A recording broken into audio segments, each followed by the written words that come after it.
যদি টিকেট নাপায় সেই শব্দটো নাহেই, টিকেটটো পামেই। মোৰ মতে নৰেন্দ্ৰ মোদীৰ বয়স হোৱা নাই জানো?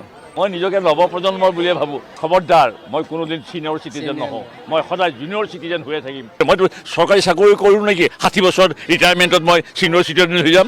আমাৰতো পলিটিচিয়ানৰ ছিনিয়ৰ চিটিজেন বুলি নাই নহয়। নৰেন্দ্ৰ মোদীৰ বয়স হোৱা নাই জানো? বয়সটো হ'লেই আনফিট হ'ব নেকি? মানে এজন 60 বছৰীয়া ল'ৰায়ো মানে তেওঁৰ দম নাই, তেওঁ পাহাৰ এটা বগাব নোৱাৰে। মইতো ইয়াৰ পৰা খোজকাঢ়ি যাওঁতে নগাঁৱলৈ মই খোজকাঢ়ি যাব পাৰোঁ। মাজে মাজে খালি মোক লাল চাহ একাপ লাগিব আৰু খাবলৈ একো দিব নালাগে। যোনে বিজেপিৰ টিকেট পাব তেওঁৱেই ইয়াত প্ৰতিদ্বন্দ্বিতা কৰিব।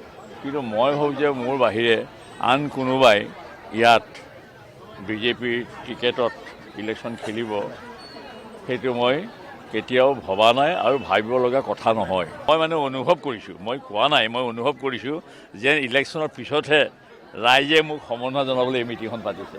এইখন মই যেন পতা নাই, ৰাইজেহে পাতিছে। অতুল বৰা ইলেকশ্যনত জিকাৰ পিছৰ যিটো পৰিৱেশ, আজিয়েই মই তাৰ সোৱাদটো পালোঁ। সেইটোৱে কৈছোঁ মই।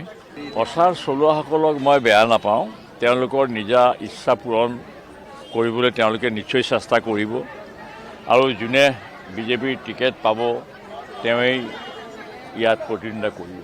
কিন্তু মই ভাবোঁ যে মোৰ বাহিৰে আন কোনোবাই ইয়াত বিজেপিৰ টিকেটত ইলেকশ্যন খেলিব, সেইটো মই কেতিয়াও ভবা নাই আৰু ভাবিব লগা কথা নহয়।